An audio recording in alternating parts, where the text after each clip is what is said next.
Hi everyone, welcome back to my channel. If you're new, my name is Michelle, and here on my channel I post a new video every single Sunday on my monthly budget, my monthly budget report, monthly debt snowball update. I am also a mom of 2 boys, and so I'll do motherhood lifestyle related videos as well. I'm also starting a weight loss journey. After having 2 kids, my body definitely does not look the same as it did before.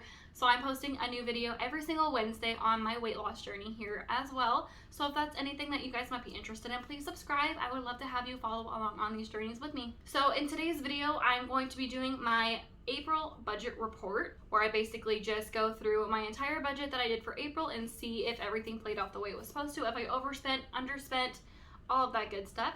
So without further ado, let's go ahead and get into the video. Okay, so let's go ahead and see how April went. So for my first check, I already had received it, so I already knew exactly what I was going to get. So I did get the $1,122. For my second check, I budgeted $1,100, and I ended up getting $1,116. And the money my fiance gave me for the mortgage is $400. He did give me that much. And then for my state tax return, $1,140 was the amount. And then my stimulus check, so $4,200.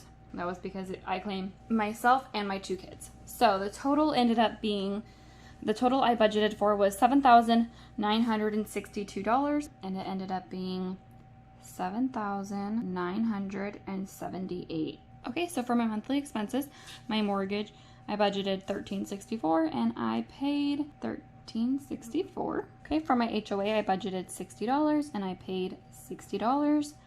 Water, I budgeted $89 and I paid $89. For my internet, I budgeted $106 and that is what it was, $106. My maintenance fee. Okay, so for this one, I did, I guess, forget that in my maintenance fee, I have one for my main checking account for $15, but then also I have a separate checking account. So I have one for like my bills, and I have another one for like spending money, so I know how to like separate them. But I guess the spending money one had a $5 maintenance fee that I just kind of forgot about. So we're gonna change this. So I budgeted $15, but I actually spent $20. I don't know why I've never really like noticed that before. Obviously I'm not paying super close attention. I did start doing something differently when it comes to like spending money, and I can talk about that later. But for now, that was $20. My Amazon Prime membership, I budgeted $14 and I paid $14.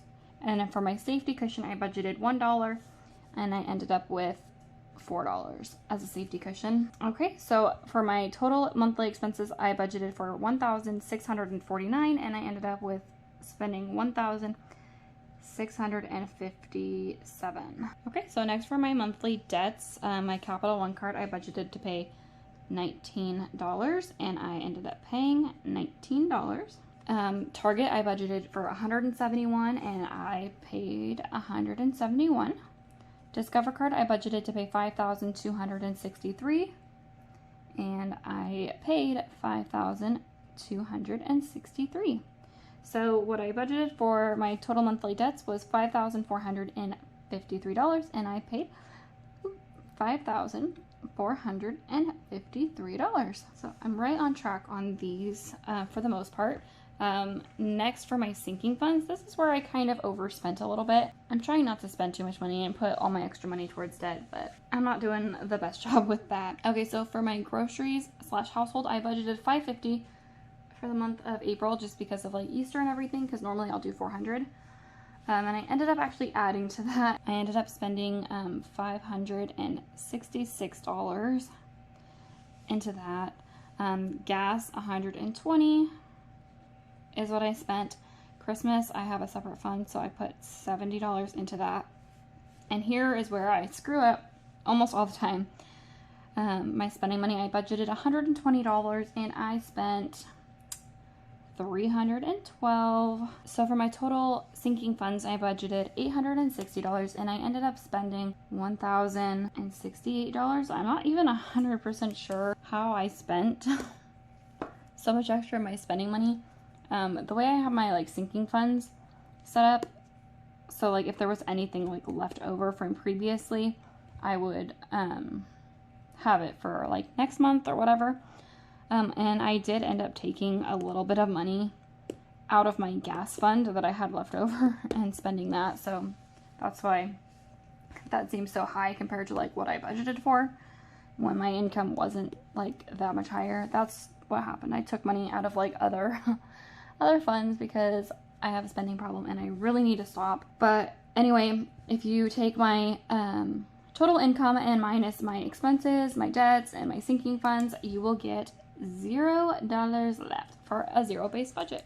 Alrighty, well thank you guys so much for watching. If you like this video, please give it a thumbs up. It really helps out my channel. Also, if you like videos like this, then please don't forget to hit subscribe, and I'll see you in my next video. Bye.